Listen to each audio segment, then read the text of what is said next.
quickly introduce you to, just for the folks who don't know who you are. So everybody, so I actually happen to know Noel. She was my mentor during the time I was at the Arizona Diamondbacks, an amazing mentor that still to this day, I use the lessons that you've taught me. And just by watching from afar now back in California, seeing what you're doing within your community still during the most craziest time that we could all ever live in with Vanessa. And it's amazing to have you both on. It was super important for me to have you both because this is super important that you two have been a part of not only just this program that you have created to help the homeless community within Phoenix, but also you two taking on activism within the Black Lives Matter, as well as just speaking upon creating a better blueprint for humanity. And so, yes, that's kind of just the rundown of how we know each other.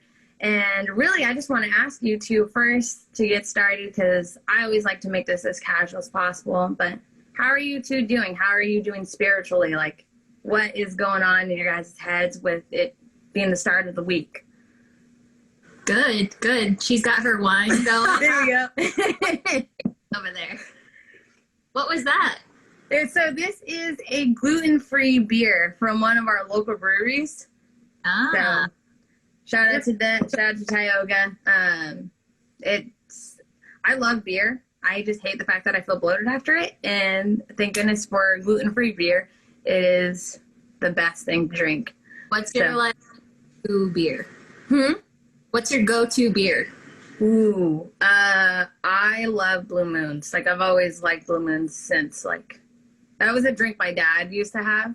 And so I think that's probably, it was just installed in me that it's a good beer. But I like trying out different things. Usually I am a, like, blonde ale type of drinker. So. Why you and I get along. Exactly. we had the same taste. And so I've been trying like little things here and there. I can't do the super dark beers. It's just not for me. But as far as I get, it's probably like a red ale. So. But. Yeah. I love fruit beers, wheat beers, blonde, Hefeweizen, anything in that general vicinity. But tonight I felt a little fancy and went with bringing out the wine. I know. My wife, she has the hookup because she works at a country club for her day job, if you will. So she will occasionally bring home a bottle, or her boss will give her one as an incentive. And that means that it is for me to drink. So how exciting. She's spoiled. I know. Do you drink it at all, Vanessa, or is it just you bring it home for Noel? I'm actually like 3 months sober right now. Oh, very exciting. Congratulations. So now Noel's just getting all the bottles coming, all the goods.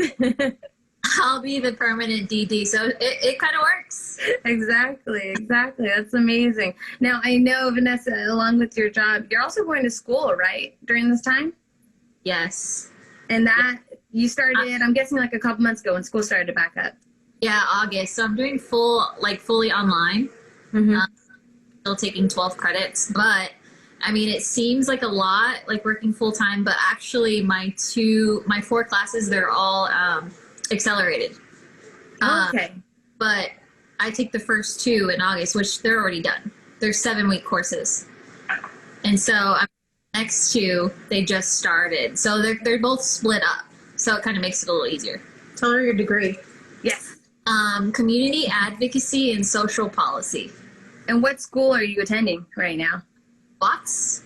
Watts? Yeah, ASU. Okay. But Watts specifically, yeah. Yes, their school. Oh my goodness. And so that kind of, I mean, transcends. You two are just like the best partners in crime right now.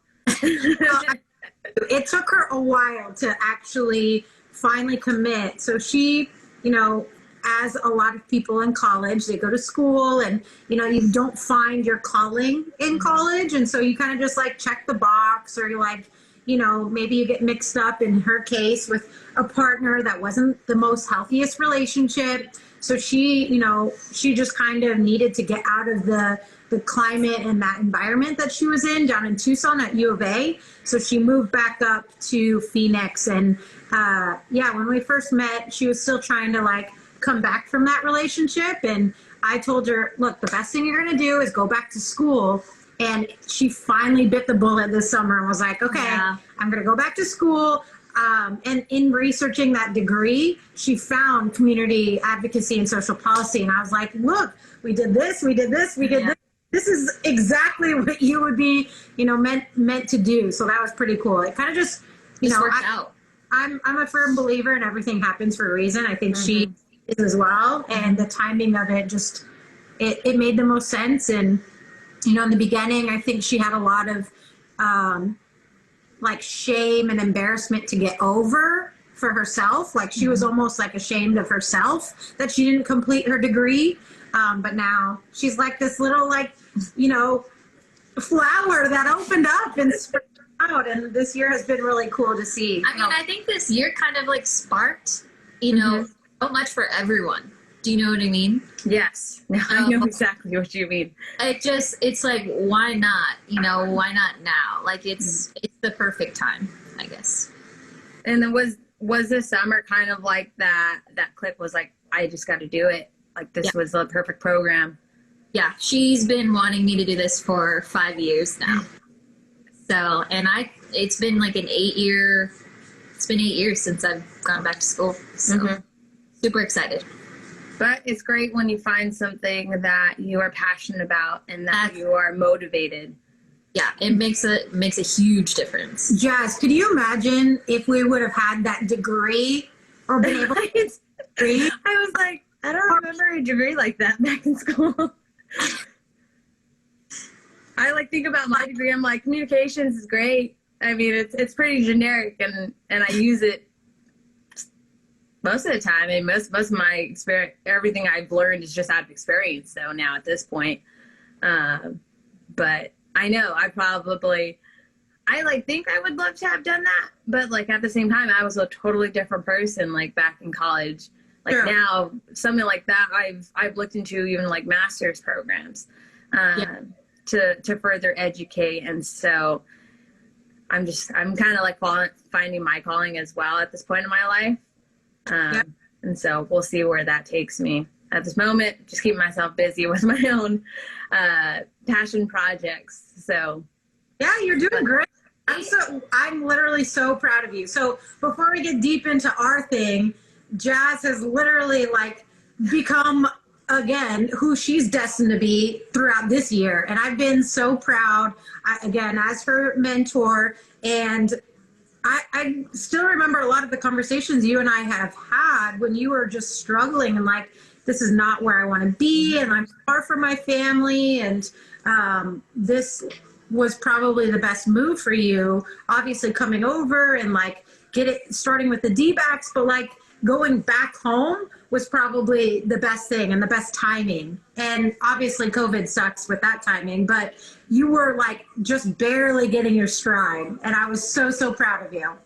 Yes, no, thank you. I know, I started tearing up as you started saying it because like, I do think of it. And I remember during that time, like I was so upset to come home. Like I didn't want to come home. I was just like, I left for a reason. I was just like, there's not much for me to do. Little did I know this area had grown so much, and the people within it that are about my age have been just making these strides and like changing the community. And so I have to give it up to a lot of my friends and my colleagues around here that I've had the privilege of just meeting within like the last 2 years for inspiring me to really like make my own name within this city and do something with it and be active and really build an army of people who want to do good for the community. And so I've been very blessed with that. And like you said, everything happens for a reason. Like I had to come home for a reason, and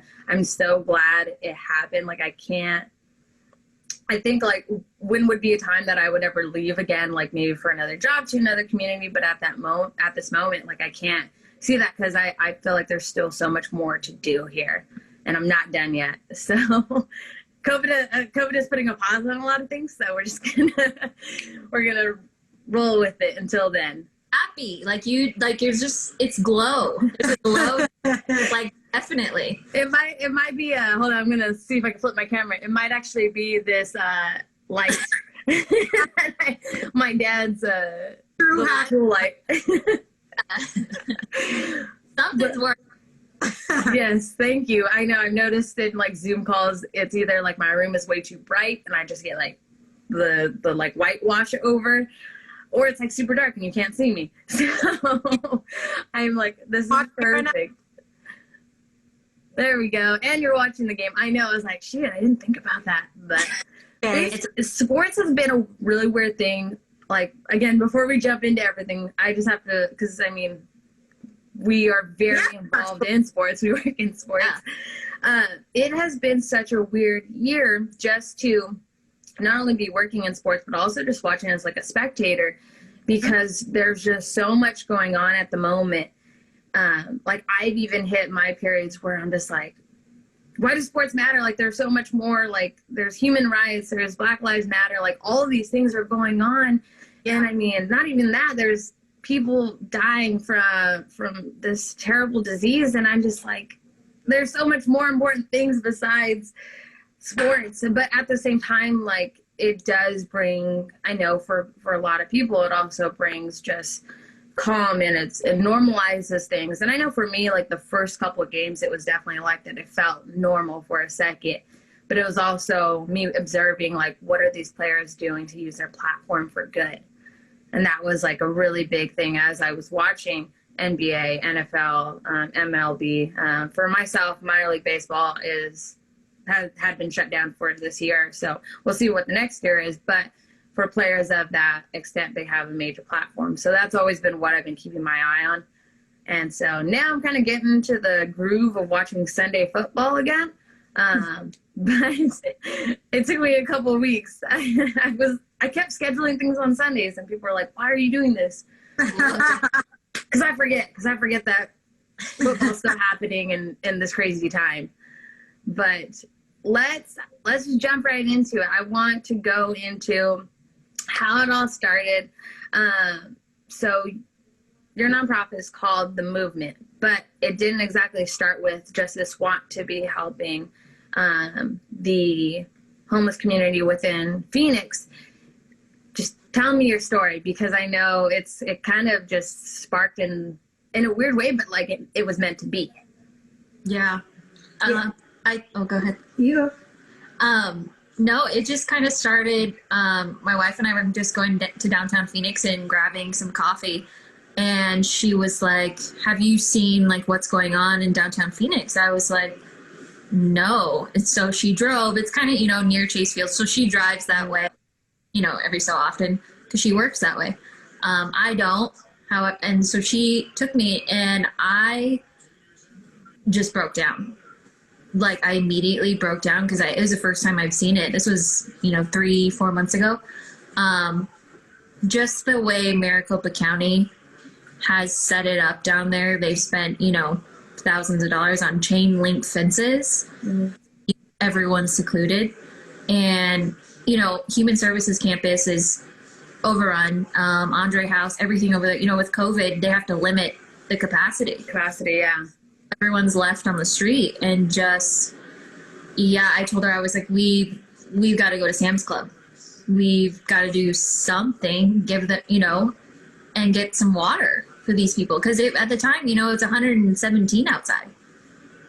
It's just, that's kind of the beginning of it. Yeah. And Jazz, me that if my wife presents any sort of opportunity that is helping any sort of other human being, I'm all in. Like, I'm like, okay, what do we need? What are we going to do? What are we going to buy? Like, what are you thinking?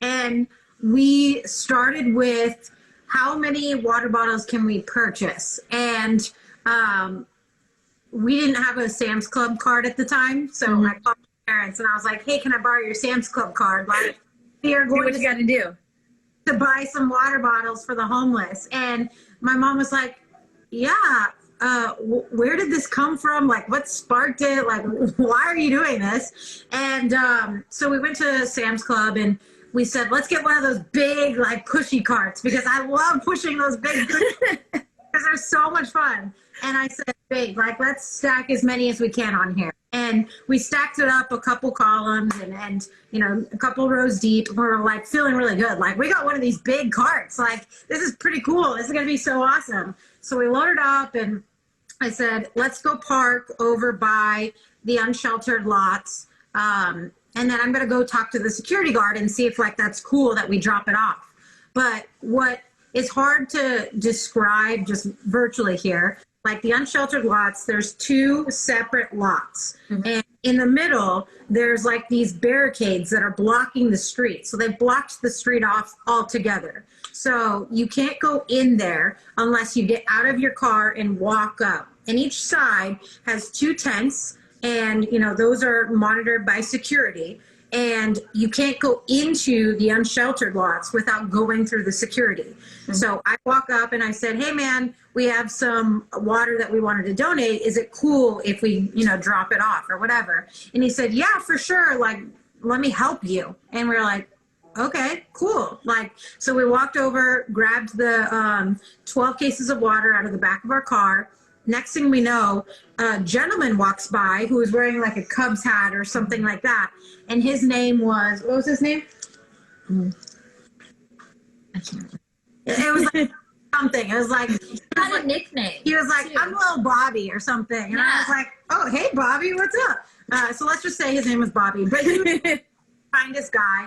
And he had a Cubs hat. And I was like, oh, so you're a baseball fan? He was like, yeah. You know, it's hard, but I still try to support, you know, the D-backs and the Cubs and all that or whatever. I was like, well, we're going to drop off some cases of water. I work for the D-backs. Will you help me? And he said, yeah, let me set down my big gulps. And he had his big gulps in like a little trash bag. And I said, why don't we do this? Why don't we set it in the back of our car in the trunk, and like we'll shut the door when we go and drop it off, and then you can get it once you're done helping us or whatever. So he starts telling us a little bit about what it's been like, and we're like, so do you have a job, or like what have you been doing? Like, tell us, you know, what it's been like for you. And he's like, yeah, you know, I've been working for Amazon. It's been hard, you know, I have my set schedule, but I'll wake up and I'll go over to Amazon, or I'll walk and stop at a gas station, and I'll like bird bath or whatever. But if there are donations that get dropped off, then I get water that I can bird bath here at the unsheltered lots. And he started telling us a little bit about how sometimes on a specific schedule, one of the shelters allows those who aren't staying there to come in and bathe. And we were like, wait, what do you mean? And then he was like, well, you have to have a physical ID to stay at these lots, but you can't go into that shelter unless you are going, you know, at a certain time to bathe. So from like 2 o'clock to 3 o'clock in the afternoon, you can bathe. And we're like, so you don't get the same services as the shelters. You kind of have different rules when you're staying at these unsheltered lots. He said, yeah, you have to have an ID, but you also have to have a tent. And we started just having this really good dialogue back and forth and learning what it's like living in the unsheltered lots. And we're like, okay, so we have to come back because 12 cases of water is not nearly enough. Mm-hmm. And dropped off the 12 cases of water. I kid you not, we only gave it to like maybe 3 or 4 people because they were taking the cases back with them to their tent. We're like, okay, that happened in like literally 5 minutes, and we thought 12 cases of water would stretch further. Yeah. So it just then led to, we posted something on Instagram and we said 12 cases of water equals, I don't know, 500 waters or whatever. And then we started getting DMs from our friends, and they were like, well, can we send you money? You're going out. We have a family, or we're worried about COVID. Can we send you money? Are you guys planning on going? Yes. Vanessa and I were like, I guess we could go next weekend, next Sunday. Vanessa has Sunday off. So I guess we can go back to Sam's Club and buy 12 more cases of water. So it started off as just like this water drive where we were like, okay, we're going to go every other Sunday or every Sunday and drop off some water. By the end of the week, once we posted on Facebook, I typed up like something in our notes, and I posted on my story and said, we're going next Sunday if you want to donate, send to our Venmo or whatever. And we got like $750. Yeah, we were overwhelmed. I think even from the first post that we had, from just, bringing awareness, we had so many friends like DM, reach out, hey, how can I help? Hey, do you need help carrying the water? Do you need help? Sure. Like, not even just donations. It was just volunteer work already. And it was incredible just to hear all the like positive feedback from that. It was great. It was crazy. So I remember seeing the post at the time. And I think you have the screenshot in your notes, and then that's what you posted up. And I was just like, that is incredible, because that is just how you start somewhere. I know a lot of, like, here within Fresno, like, our homeless population is also growing. And the places that normally would shelter them are also at their capacity, and it's just being overwhelming. I work in downtown Fresno. So as I get off the freeway, the first thing I usually see once I get off is one of the streets, and it actually was completely blocked off by tents, just everything that they were using to shelter themselves, because that is just what they had. And it went on for a second block as well. And at the moment too, normally before COVID, there was a program within Fresno that would have them like evacuate their stuff, which I'm not the biggest fan of, because they do happen to toss away the things that they actually just picked up from donations. So now we're at a point where they're all staying, but they're also not. They're also just kind of being left stranded. And because of COVID, it makes it very hard for all these other organizations that usually go out and serve food and do all this stuff harder, because you have that limitation. But I mean, that's just amazing when I saw that, and how people were just interacting, saying like, how do I help? What can I do? And that is honestly the best feeling, because it's like during the craziest time of COVID and of quarantine and everything being restricted, people are losing their own jobs and kind of figuring out how they're going to survive. But at that moment, even though right now maybe life isn't the greatest for them, they're like, hey, I can still help. Like, that is incredibly moving, because it's like you have your own life to handle, and now you're concerned about someone else's, and you're going to go out and do what you can to be a part of that. So that's incredible. I'm so glad that you had such amazing support over there just to put it on. And I think it was your most recent one. You had over 50 volunteers. Is that correct? Yeah. Yes. It was incredible. Yeah. We've had, so we don't count the one where Vanessa and I went out by ourselves as like an event now, but we've had 3 major, like, where we've set up a volunteer form and had people show up. And just from that first one, well, so I'll go back. After Vanessa and I went, some of our friends started to reach out and said, can we come? Can we support you? Can we join? And there was only like 10 or 11 individuals that joined us, but still that was like a huge difference from like me and her to like 10 or 11 friends and family. And then it was the very first one where we had volunteer signups, and we had, her work, some of her employees helping us, and we were getting a trailer, and we were doing this, and it was like, event coordination, like when I do, Jazz, like from, a day job. And then the second one, it grew from like 15, 20 people to like literally 35 or 40 people. And then our most latest one, like 50 people. And we were just like, oh my God, why is it that something that she and I came up with, that we put together just from us being so motivated and wanting to help from the kindness of our heart, like, why are people following us? But we're still humbled by it. Like, we got a DM the other day that, and honestly, we probably should have put this up on the Movement Phoenix instead of just our account. True. And we can switch over if you want, if that makes sense, over to the Movement Phoenix. That helps you out.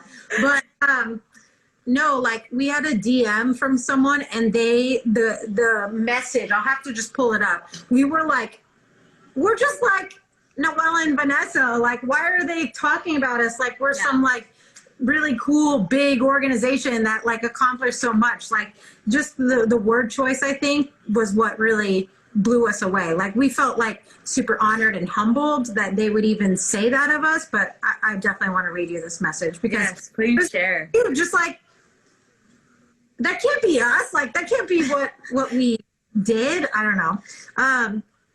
She goes, you guys are incredible. I felt so lucky to be able to just be there. Thank you, thank you, thank you. And I will be there anytime and every time. And I was like, oh. And that's a lot. That's all of our volunteers, like reaching out and sending those type of comments. And we're just we do post-event surveys as well. We just set up like those Google forms to see what people think and how we can improve because we want to make sure everyone feels comfortable and that the expectations are there and that they're prepared when they come out. But yeah, it's just amazing to see the comments. Everyone keeps saying like, I've never felt more cared for and loved, but like also seeing the direct impact during the event. Like they felt like they could physically see the results happening. So that's been pretty cool, I think. Yeah. Mm-hmm. That is absolutely incredible. I know exactly what you mean. Like, I've been very fortunate to have two of my really close friends. So Troy and Dorian, we're actually on a whole podcast together. Well, we host different events. Starting last year, Dorian, he is a artist, and so he would put together these events. And so along with them, we also did like kind of like a nonprofit side or a donation side to it. And it started out with school supplies, which we were able to help 900 students in one of the small towns nearby. And it switched over to a camp food drive, clothing drive, and now with schools had started back up in August, we're just like, we got to do something. Like it's kind of been a little quiet for us, but let's push forward and try something out. And so we ended up doing a school drive, and it was honestly overwhelming. It was a great overwhelming. Like we said, okay, we're going to do just a week long, collect donations, which the donations were incredible. We had the support of multiple businesses, like just say, hey, we can keep a box here. People will drop off. And at the end of the week, when we got a chance to actually pick up the boxes, my car was so full, and I couldn't, at a point I was just like, I can't make any more stops because I can't fit anything else in here. And along with that, we're just like, hey, we understand that not everybody feels comfortable being out shopping and all this stuff. You guys can also donate like money as well. So we opened up a Cash App and a Venmo, and we're like, that is an option as well. And we'll go ahead and we'll buy like what we might be missing. And like, it's incredibly moving. Like, yes, when you see like $100 or $50 get donated, you're just like, oh my gosh, like someone's just, to me, that's a lot of money to donate. But like, and it incredibly touches me when I have somebody who gives me $5. You're like, hey, and they're like, I'm sorry, I can't at this moment donate a lot, but I just wanted to help in some way. I was like, $5 times 50 other people, like, trust me, we are set. Like, if that is all we ask of, I will take it. Like, it is something. And it's just incredibly moving when so many people have that mentality, like they want to give more, but they can give what they can. And that's all that matters at that moment. And so, yes, I completely understand like that kind of stuff. It's moving. I mean, during those times, like, I would get so just like, it's very humbling. Like you said, it is so humbling because you're just like, I don't expect it to be this very large thing, but here it's becoming just something of its own, and it's benefiting others, and that's the real purpose of it. Yep. Yeah, I think what was really cool was just the timing of it too. Like, it was right after all of the BLM protests, and for us, I know personally, we were very invested in that. But after that, it started to die down here in downtown Phoenix. And I think people were searching for something that they could be a part of, that they could actually see change. So that was really, really cool, you know, going from BLM to then now we're making a difference within the community and helping the unsheltered community. That attracted a unique set of volunteers that I thought made it really, really cool. And what has been interesting in the Phoenix community, there have been several groups that have popped up that are solely focused on protests and, you know, injustice and speaking up and challenging, you know, the police department and those types of things. And we've been involved in those things because we do agree with those, you know, opinions, but we didn't feel like the two should, you know, cross over. It felt like if we're going to support, you know, the BLM movement, then we're going to support the BLM movement. But we're not going to go to, you know, the unsheltered lots and protest the BLM movement, because those are two separate crises and they shouldn't be intertwined. Yeah. Of course, there's the intersection. Of course, you know, there are Black members of the community that are unsheltered. But I felt like if you raise awareness for this movement, then it should be solely focused on that. And the same exact thing with the unsheltered. Like if we're trying to raise awareness for the unsheltered movement, we should focus on raising awareness for the unsheltered movement and lifting up resources and opportunities to just help them. Because I mean, the living conditions out there still, I can't harp on that enough. Like, it's just unheard of where Vanessa and I will come home and we'll be like, oh my gosh, we have running water. Oh my gosh, we have a place to sleep tonight. Oh my gosh, we have a shower that we can bathe whenever we need or want or can't. You know what I mean? Like those little things, I just feel like bringing that to light should be done on a separate platform in a separate space than the BLM movement. But we loved it. We both of us were deep into the BLM movement. I went to there were many demonstrations within Phoenix. Yeah, at least it seemed like there was a lot when I would see your post. Was that the case for you guys in Fresno? Did you guys have as many as we did? I don't think so. So we had one actual march a little bit earlier in the summer, and then we had a after we had approval by the city to paint Black Lives Matter within the street, and so we did that. So those were two separate events, and throughout that also, actually there were more, but I think they're more like on a smaller scale. It was attend as you please, and it was a mural project that was throughout the Fresno area, and so people would come, they could donate waters and stuff, because we did have people who were out there volunteering their own time to make these murals.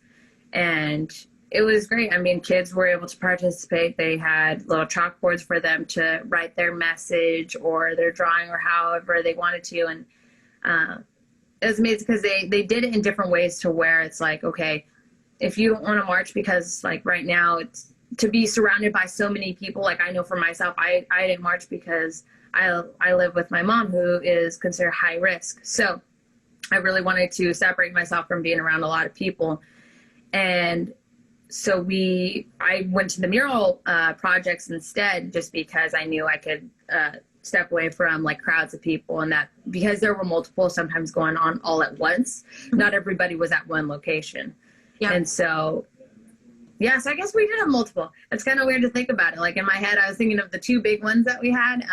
Like the march, we had such a large, it was actually the largest peaceful protest within Fresno, which is incredible for us to have, because we've kind of had this rep for being a violent city.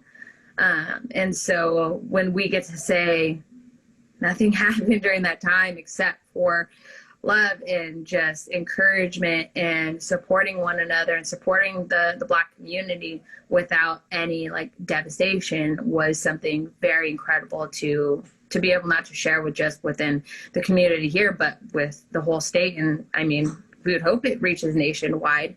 So, but yes, like now I know you guys had the multiple events. Kind of take me down that path, because for you two, I mean, to really support humanity. I know for my relationship with Noel, that's always been something that you have been passionate about, that I've known of. And so just kind of walk me through how that all happened, just in general. Yeah, so we were very moved by obviously George Floyd and the death of George Floyd. I recall Vanessa was the first person to see that video from, you know, the full 46 seconds. And when that happened, she showed me and she was livid. Like, Vanessa has two extremes when it comes to her emotions, when it comes to human rights. She either has like sadness or anger. And like her anger is like, this is like messed up. Like, why did you this can cuss, it's okay. like, she has that like outward reaction towards me, you know, like she doesn't seem that way towards a lot of people outside of our home, but inside our home, she's like, what the heck? Like, why did this happen? Like, this is unheard of. Like, this is uncalled for. Like, we need to make change. And when I saw it, like, I started crying, and I felt a lot of emotions. And I think Vanessa and I can relate to that circumstance, obviously not from a Black perspective, but like, I've been in situations where I felt like my life was on the line being someone of the LGBTQ community. And there have been situations that we have been in together where I've had to like physically defend her because of actions of other people. So we just all of a sudden naturally felt invested in, okay, this is unheard of. This is not right. And we need to stand up and speak up. So I remember seeing it, and then we started seeing within our community like these, you know, activist events that were being organized. And I showed her, and I was like, look, like, I think I need to go. And she was like, well, I'm working. So I was so mad that I couldn't go. I can't even. That first day, I was like, well, why don't I do this? And this is just how our dynamics are in the relationship. Like, I will go and like kind of feel it out and see if it's like worth. Sometimes, like, I don't mind being the lone soldier, if you will. Like, I don't care. Like, I'll just kind of check it out and feel it out and make sure that it's okay for Vanessa. So I go out there, and it was the very first protest, and it was on a Sunday. Friday, if you recall that weekend, Friday was the Scottsdale Quarter fashion, that big whole national news where, you know, that YouTuber Jake Paul like went and trashed Scottsdale. Gosh, yeah. Like, that was crazy. So that happened Friday night, and like, I was feeling motivated and wanting to go out then, but all of our family was telling us like, no, like, that's not the right time. Like, you cannot be out like in the evening when people are trashing a mall. Like, that's not okay. So Saturday came, and I was like, okay, like, babe, is this okay? Like, should I go? She was like, no, like, what if it happens like last night? So then Sunday came. That was like, will this even be at the same magnitude as Friday and Saturday? Like, is it even worth it? And I remember sitting at my parents' house and seeing some of these posts on Instagram and social media. And I was like, no, like, I have to go. And what I'm going to do is I'm going to stand like on the outside just in case something happens, like that I can sneak out and jump out. Like, I'm kind of blessed from my dad's perspective where like, he's like a walking map quest. So like, if I go somewhere once, like, I will remember everything like photographically, that like downtown, and like from working there and going to lunch and like all of those things, like I remember all the streets like the back of my hand. So I was like, okay, if I go out, got lost. dip out, and like I'll get back to my car, it'll be fine. Everyone else in our family was like so worried about it. Like, Noel, like, be aware of your surroundings. Like, if there's like helicopters overhead, like if you see some sort of like sniper, like they were like giving me all these worst case scenarios, right?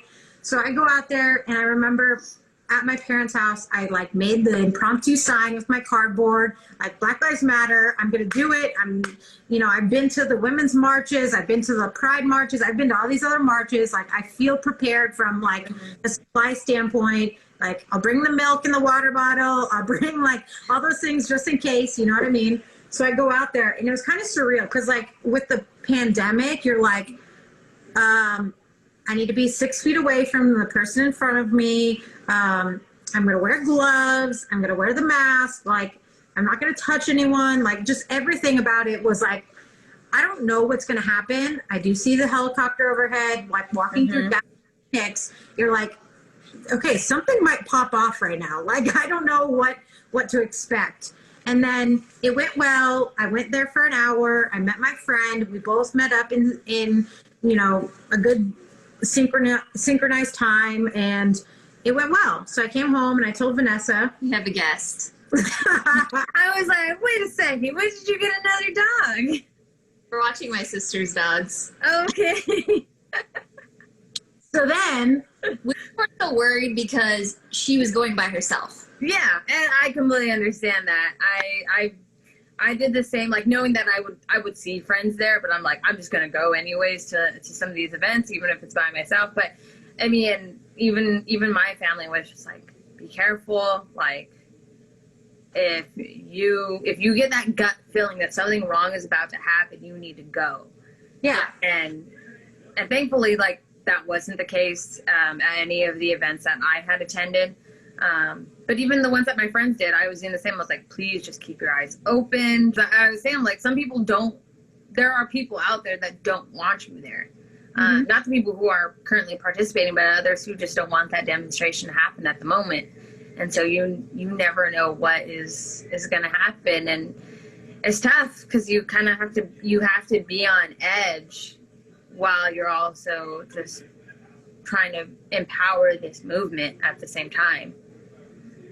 Yeah, we so I think after that first day, I participated in 17 protests in a matter of like A couple weeks. a couple weeks. Oh my gosh.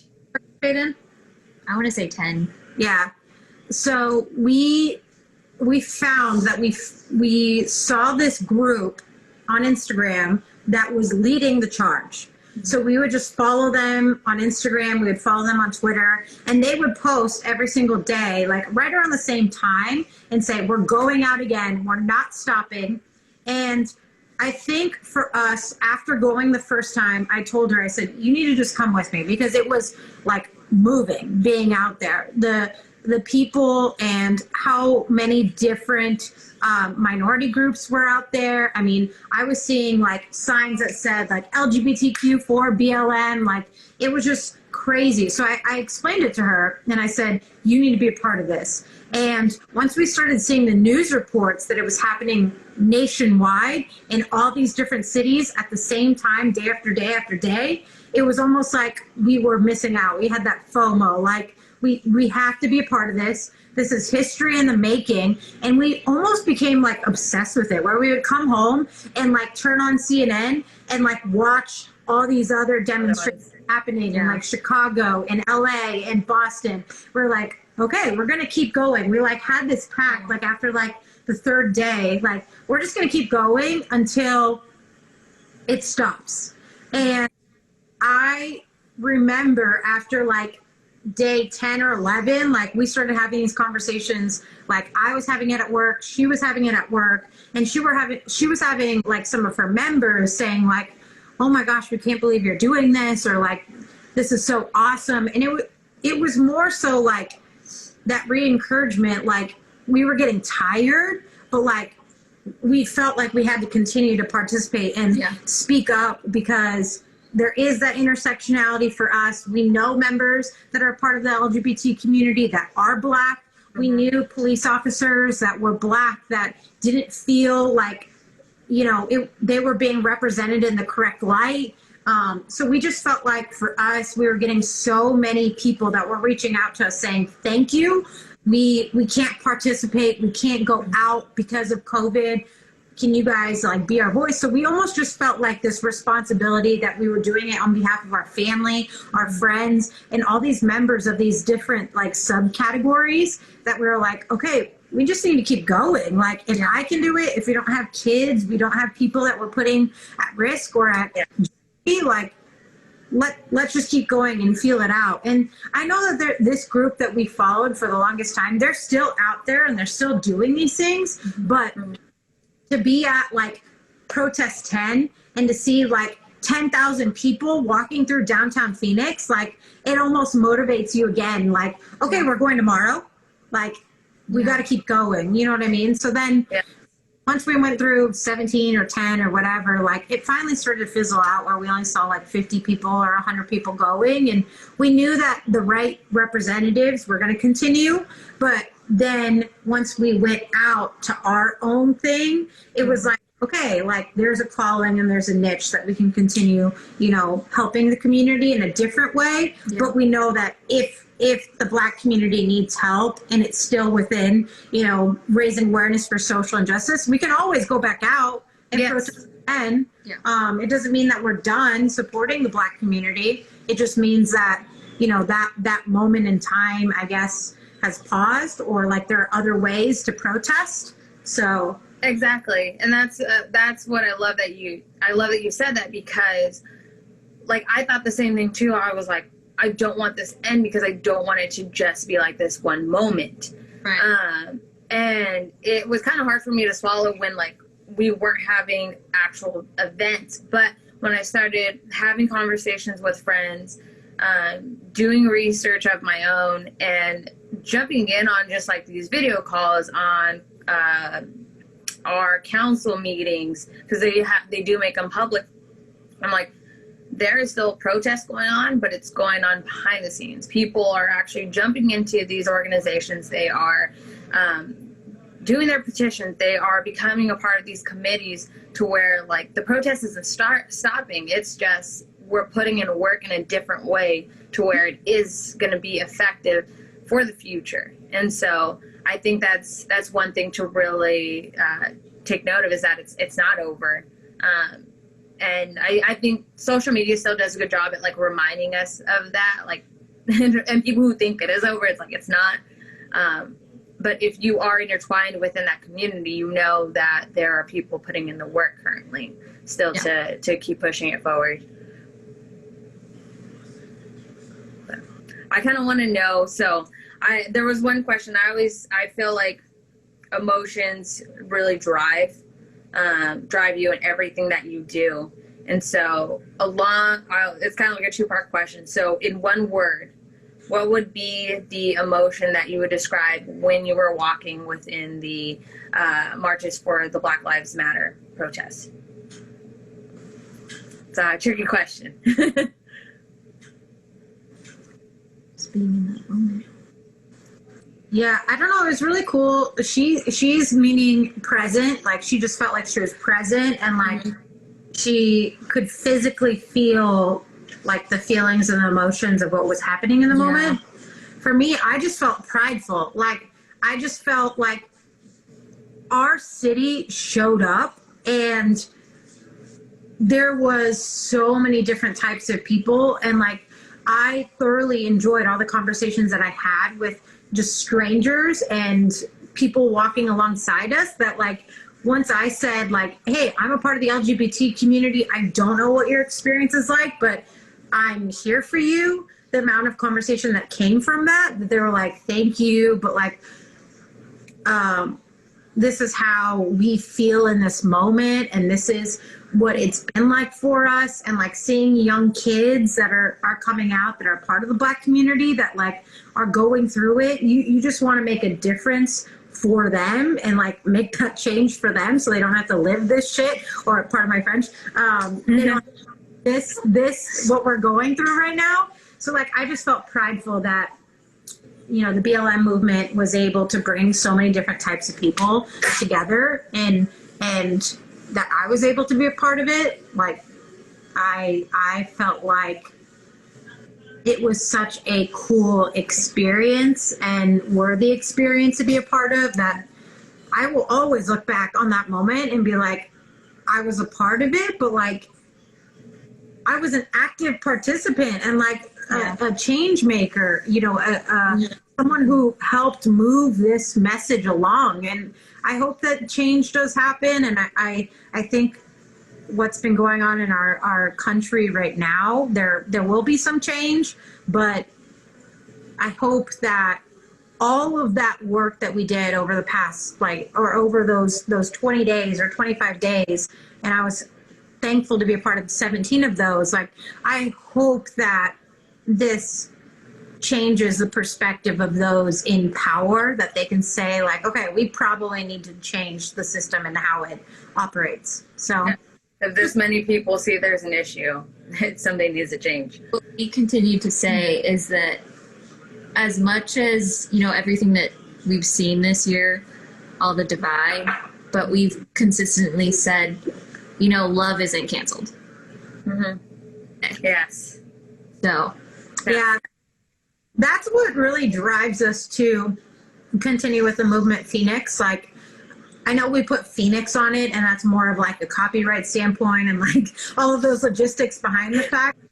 We wanted to be the movement because we thought that made more sense and could be universal if we decide to expand beyond Phoenix. But we really wanted that feeling of love to be translated both from a volunteer standpoint. We wanted to make sure that when you're volunteering for us, you feel that love that we're giving to you. And we hope that you understand that we appreciate you supporting us in our movement, but we also want you to feel like you can give love and do so in a way that's authentic and transparent.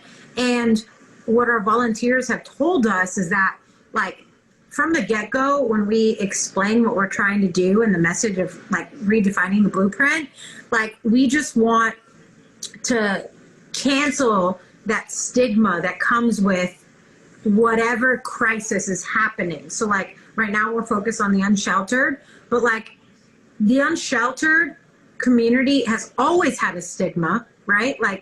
There's always been a stigma with you don't have a home and you live on the street and you're only the only things that you own are a tent and whatever you could carry. Our volunteers are able to translate that to those who are unsheltered, and it's just so gratifying and rewarding and awe-inspiring. We sit there the last go around, we were going through the motions and we were telling people okay, this is how it works and this is our mobile, we're going to do a caravan and we're going to distribute. This is your job, this is your role, this is how you're going to do it.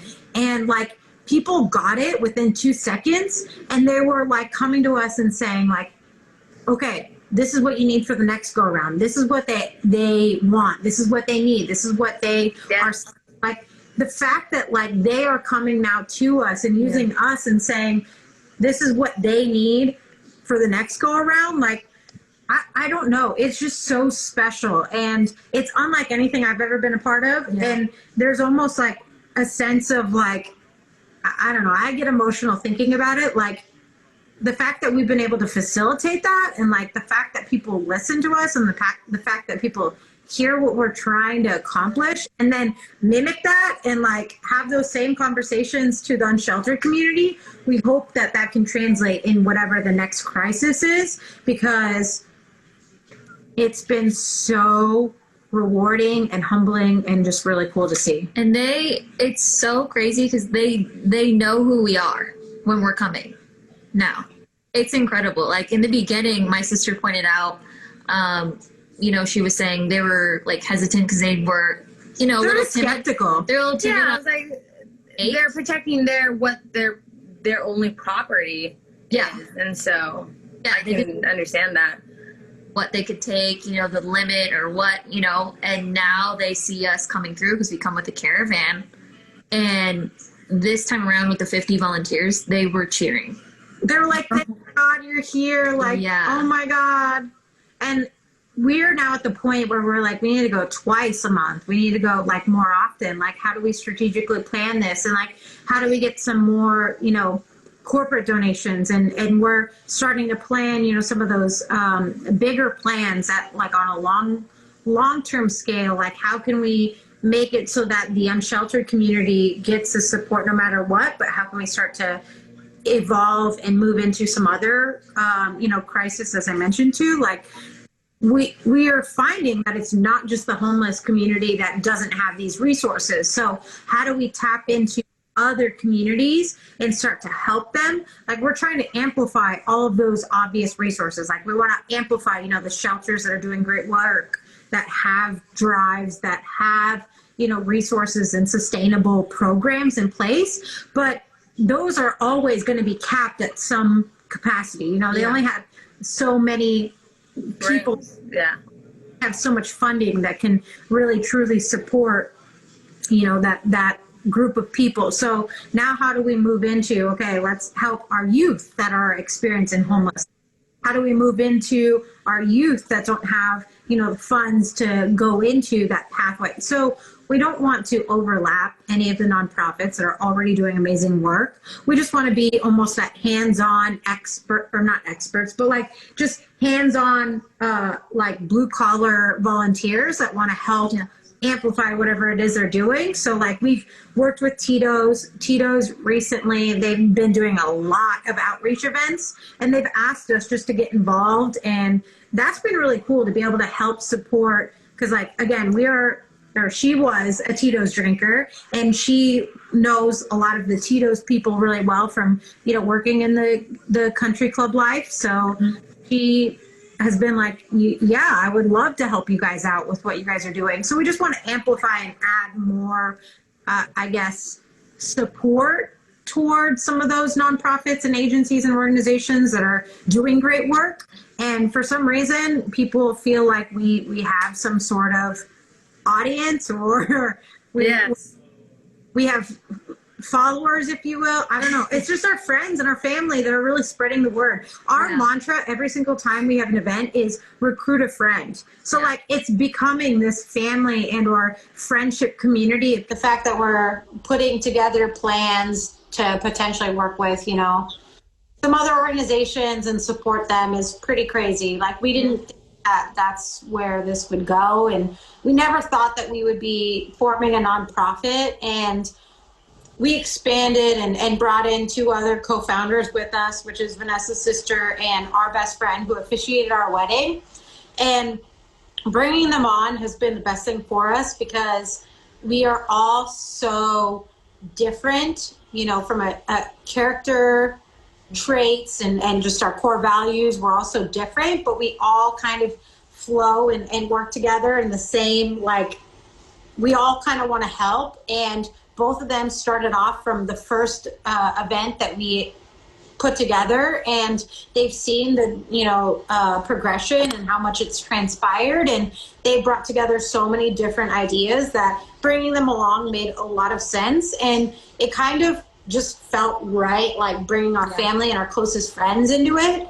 And we obviously know that it's going to continue to grow from here because of just how much it's grown in the past, I don't know, how many weeks have we been doing this now? It's been like 3 months, 4 months. Yeah, so it's grown a lot, and we now need help, and we're expanding, and we're starting to talk about, grant opportunities and fundraising opportunities. And from a fundraising standpoint, it's been awesome, but we know we're going to hit a point where we're going to need to additional support. So we're working on that, and, the fact that we're getting a website put together and a logo and all of these fun talks that I experience in my day job, but like the fact that I'm doing that on, my passion project is.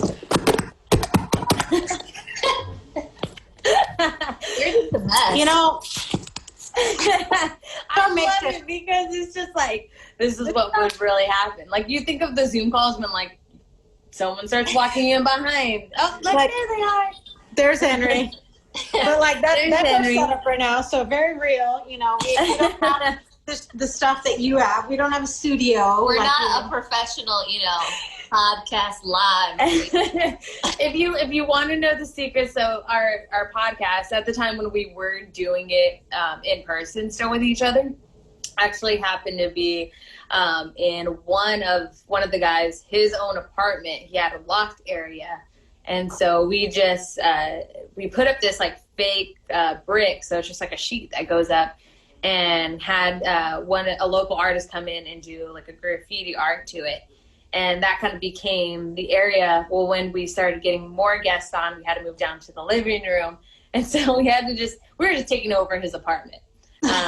Now he has his own like brand. And so he's making clothing. So we had to move all the stuff to get like his own screen printer within his apartment still. So when COVID is over and we are actually able to record in person, we don't know where our studio is going to be. I'm like house hunting. So if I get a house that has an extra room or like a garage, then we'll move ourselves to there. So that's doing adult things. You're moving out of your parents' house. I want to so badly. I love my parents, but I'm like, I don't know if you guys could hear them in the background at some point. No, I'm very proud of you because that's such a big girl moment, and being your mentor, like, we are looking at houses as well. But it's more so probably going to be next fall that we're looking at that. So we've been saving. So we appreciate good house talk. So we could definitely have that offline. Yes, absolutely. I know when I was hoping to have one this year. I was like, 2-year mark. That's when I want to be moved out. And then COVID happened. I was like, this is interesting because right now with work, we're actually cut down to half-time. So I'm only working 20 hours a week. And then the other half of my income is thankfully supplemented by unemployment for the time. But that's not how I want to go into buying a house. I'm like, I want to have a full-time job before I do that and feel somewhat secure that I'm not going to lose it right when I buy my house. So, but at least you still have your position, right? Like, that's cool. So a lot of people were either laid off or furloughed in sports right now. So that's really, really awesome. I'm proud. Unfortunately, most of our staff was laid off with hopes that when minor league baseball returns to bring back our employees. But at the moment, I mean, the season is questionable. And so we'll see how that all goes. I'm very fortunate that I was like one of the very few. And so I plan to do, because of that, I mean, like you said, everything happens for a reason. I'm like, I'm here for a purpose. So I better like do something because they kept me on for a reason, but I also want to make an impact with that as well. Yeah. But I'm so happy, guys. Like, hearing your story, like it just makes me just so warm and fuzzy inside, and like I want to go out and like go do something now. But it is truly inspiring. Like I hadn't told you guys this, but as soon as I started seeing the movement getting kind of going in full force, I was looking at my own community here, and I'm like, how do we help? Like, I mean, I've donated food, I've donated clothing. Like, it does only so much, but how do I help the people that are currently living on the streets? And further into that, I'm very big on mental health. And so I know that with mental health, being homeless, there are a lot of mental health issues that I don't think people really see. And so I've been looking into ways on how to do that. And so because of you guys, you've actually inspired me. I end up assisting right now with a current mobile homeless ministry, Hearts to Hands, working as someone who advises for sponsorships. They were requesting that, and I said, hey, I have sponsorship experience.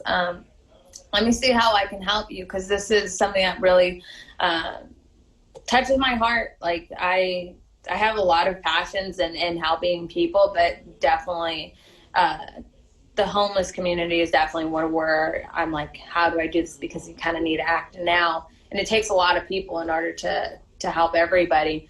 And so thank you, because with what you guys are doing motivated me to go out and find a program where I can be of assistance and actually do something and help our own community. And so I'm really looking forward to sharing with you how that all goes in the end.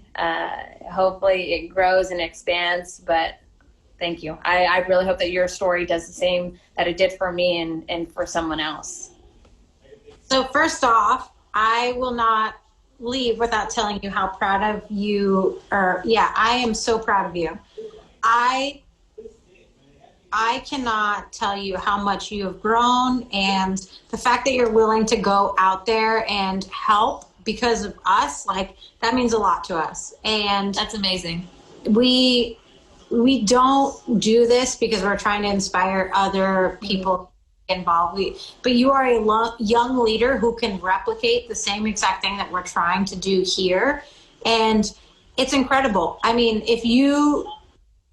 the fact that you were so motivated just from a single social media post, like that's exactly what we're trying to do with the movement.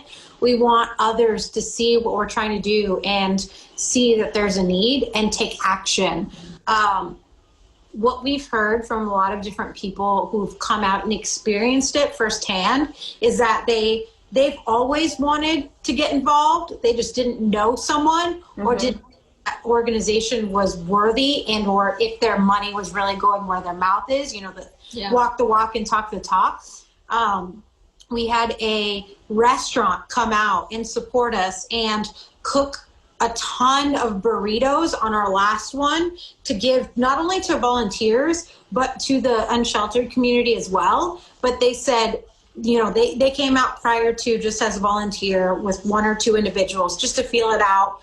But they came the last go around and brought like 5 different trays of burritos to help support us, because they said, A, we saw what you were doing, but B, we saw the need, and C, we knew that you were trusting individuals that were going to do the right work and do it the right way. And we saw the direct impact. And this was much further than us just donating some money. And it was than us just donating some food and handing it out to the homeless that are outside of our restaurant. It felt like we were directly contributing to the crisis that's going on. And I feel like the more people hear and see what's going on in the streets, then the more they'll be surprised that they're just individuals struggling or had a bad, card or bad hands. Like it could have been me, it could have easily been her, it could have easily been you, like it could have been any one of us. But the fact that we're giving them a chance and a second chance, and just even an ounce of like humility and like just the ounce of like, hey, we're going to give you a conversation and we're going to talk to you and we're going to tell you how much we love and support you and care about you. Like the amount of just, I don't know, like it's just so gratifying seeing how that person will be like, you see me and you hear me, get me, like it just motivates me to keep going out and continue to go out. And I know you will experience that when you go out and give back to the homeless community. And I'm so proud of you. And I'm so glad that you're replicating what we're trying to do, and with a legit organization that's trying to do the same things as well. We hope to spread that out further and encourage others to do the same thing. Spread a little kindness, right? Yeah. Sorry for rant. I know I rant a lot. No, I love it. I love it. No, and it kind of like connects into what I want, like as we close up, just I know I faced this when COVID hit. Actually, just in general, normally when I want to help somebody, I'm always like, how do I do it? But when COVID hit and I'm seeing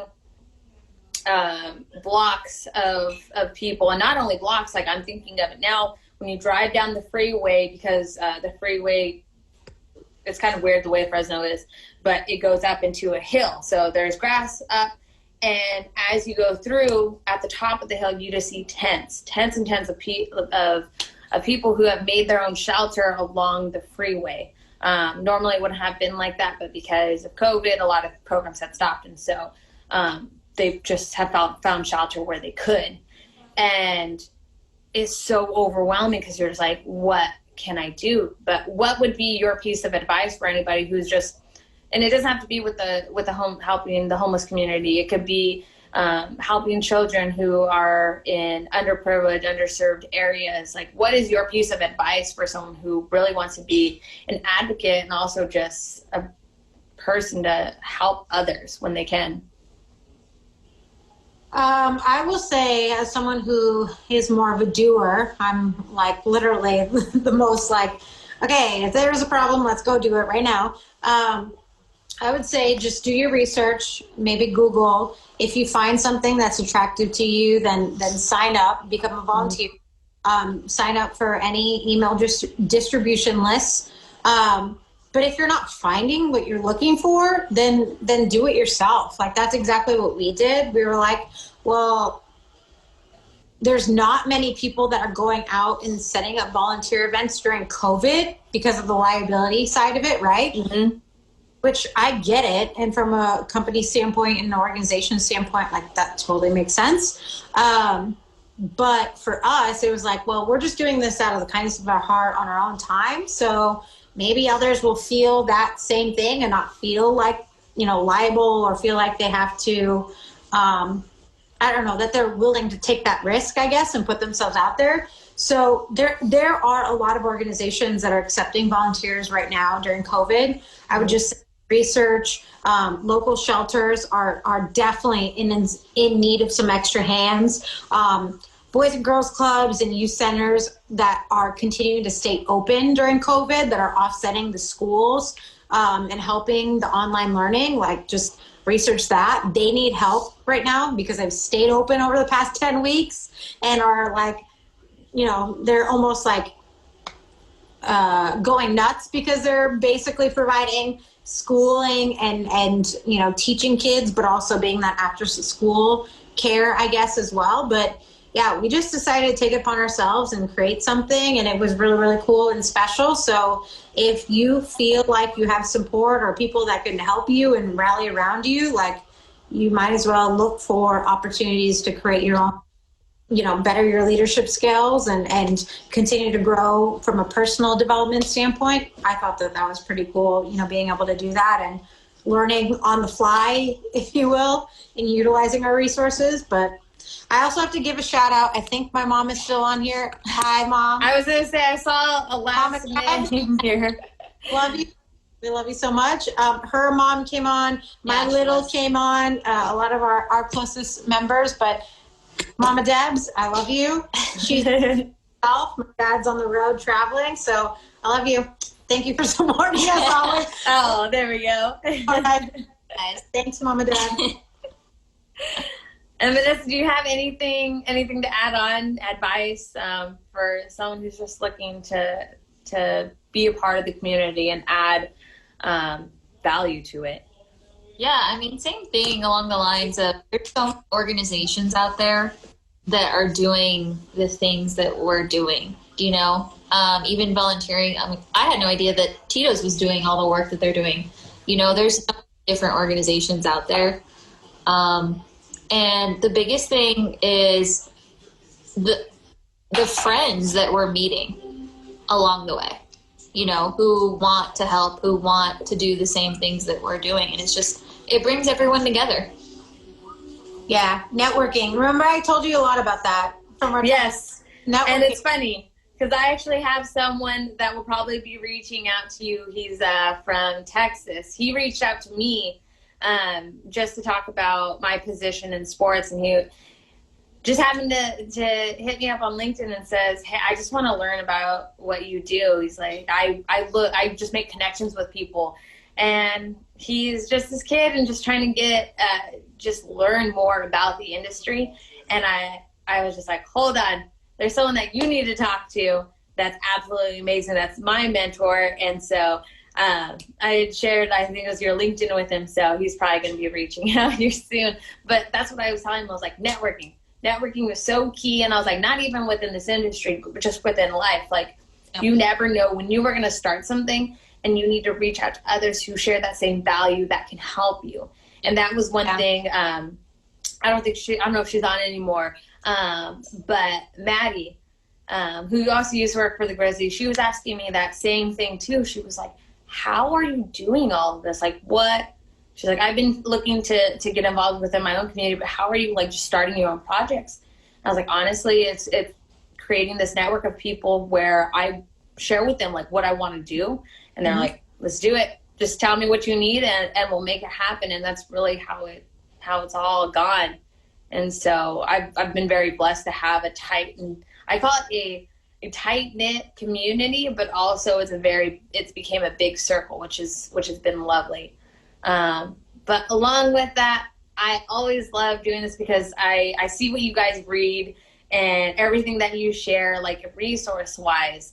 And I'm very big on learning, especially self-teaching. You go out, you read your book, you listen to your podcast, you try to learn to become not only a better person, but just be more well-informed.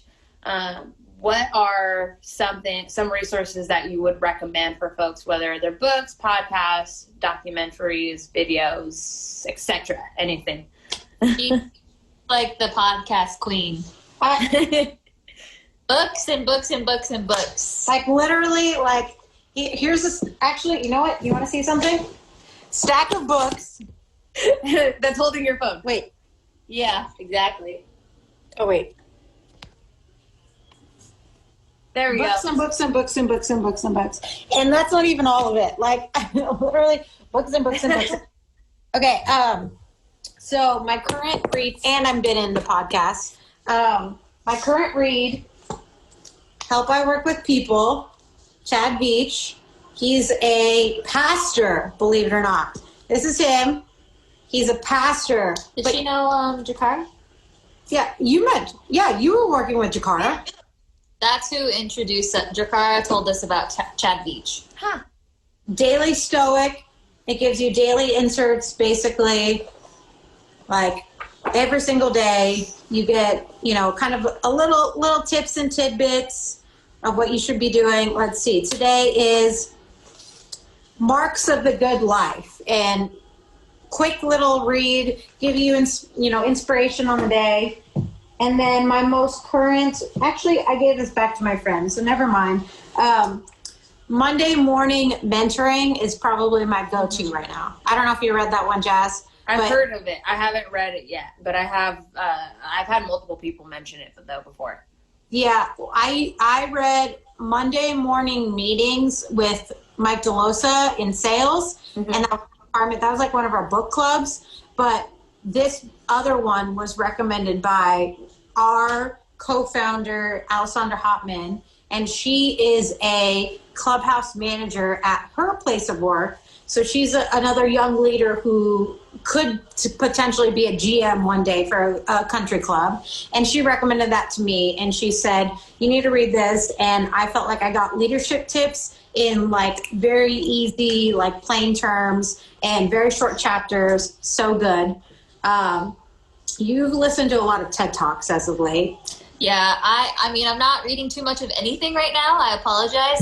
That's all right. Videos do just the same. I'm busy with school and reading all my books there. But yeah, no, at school, actually, there's been a lot of TED Talks that I've been listening to too. So, are there any like certain speakers that you would recommend like listening to, or even just looking into like what they are sharing? What's that one that you had in both those classes? That one about, she was like from Africa or something. Oh gosh, I need to look up her name. She's gonna look at it. I'll talk to you in the meantime while she looks it up. There's been in both. She's had 2 classes in 2 different semesters, the same speaker. And the first class was, what was the class that you learned about it in? Diversity, oppression, and change. And then class is women's studies. Women's studies. Yeah. So like 2 very different but very similar, like minority groups classes, and the TED Talk is amazing. That's what the cool thing about her learning through community advocacy and social policy. These classes are so relevant to what I'm like is happening now doing, that like I'll go to a Boys and Girls Club or something and I'll be like, oh my gosh, I just listened to this on Vanessa's class. This is so cool. It's so great. You're learning with her. I am. And exactly. It's so cool because a lot of the stuff too is very true to what I do on a day-to-day basis, that like she'll be like, hey babe, can you edit this assignment just so I can make sure that it's correct? And I'm like, yeah, for sure. But like also this is very much so like you're reading about this in your textbook, so you probably have more of the expertise that's like more, I don't know. It's cool. We collaborate together and it's fun. I love that I'm kind of learning with her. Yeah. But she's getting her degree at the same time. I have to say that's amazing, especially to find in a partner in life, just in general, because like, I don't know, I think when you think of a married couple, they usually have like 2 separate types of lives, at least career wise. And it's their personalities that join them as one. But for you two, it's not only just these passions, but it's also what you're looking into in your career. And so that's amazing, because then you guys could easily bounce off ideas off of each other. My mom is still on this. I love you. Thank you for still listening to this long. Sorry. And of course, I can't get into my school. No worries. I will actually take all of this information from you guys later, and I'll put it in the text. This is a new book that just came out that I just bought that I'm so excited to read. So there's another one. What was it again? Because I don't know. My screen shows it like Jazz. reversed. I may just read this and send it to you, because Jazz is like, she and I should have our own book club by ourselves. Actually, like, takes what I recommend to her and reads it for real. Like, you know, Jazz and Noel's book club, basically. how sometimes people are like, what are you reading? And they kind of just say that to like start the conversation. Like, Jazz actually says, oh, wait, shoot, I should probably read this because Noel said so. So, but thank you for putting up with my boring recommendations, I guess. No, I love your recommendations. So I'm trying to think of the last one that you had me read. Was it The Cell? or the Like Power? when I was there. Which one was it? The Cell? Oh, yeah, definitely. That one's still at my office, actually. I was gonna say, I have it in mine too now. I have it sitting up there. So like, just like if anybody ever wants to come and pick out a book, I have all these ones that I've read. And My mom, she said, you absolutely should do a book club. Mama, Dad, thank you. You read The Power of Habit, right? And I have not, no.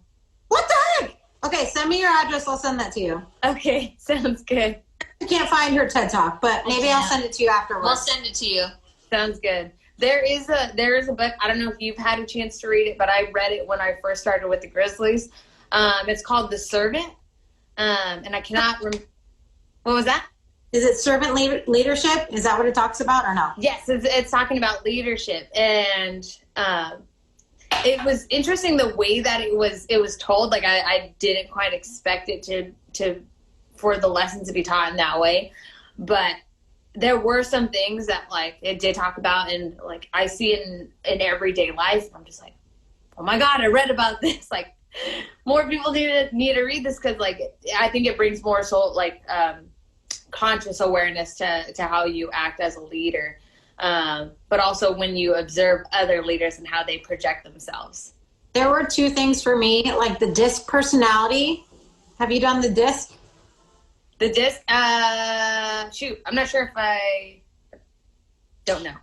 The DISC personality was like almost an eye-opener for me. And then the 5 love languages were like definitely for us, especially the 5 love languages. Like the moment I read that, and I like came over and I was like, babe, you need to take this test. I need to know your love languages. I think this is what you are, but you need to take this right now. And then she knew my love language, and now I already knew hers before I read the book.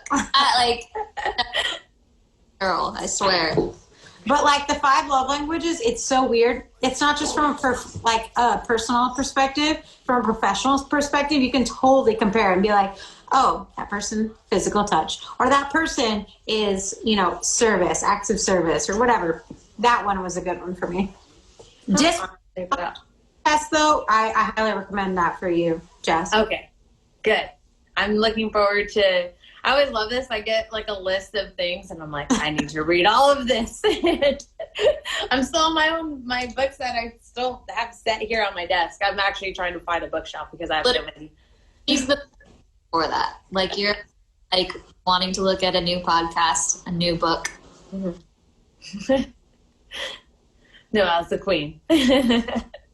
I'm a nerd. That's comes Exactly. down to. I love it. Well, when you got the time, I mean, when you make, honestly, either you got the time or you make the time to do it. And honestly, self-teaching is an amazing quality that I think more people should take upon themselves. But thank you so much, guys. I'm so happy. Thank you. I don't know. Is there anything that I missed? I don't think so. We talked a lot. We talked a lot today. We did. And it was all amazing, amazing content. And we laughed a lot. We had serious conversations. I started tearing up. This is the other dog that's currently barking at us right now. He was growling at us right now. Henry's just chilling. He's like, we're going rogue here with our end, so I hope that's okay. We have been, obviously. But we love you. We're so proud of you. Thank you for including us in this conversation. If anyone wants to follow the movement or get involved, let us know. But otherwise, thank you so much. We love you. Thank you. Thank you, everybody.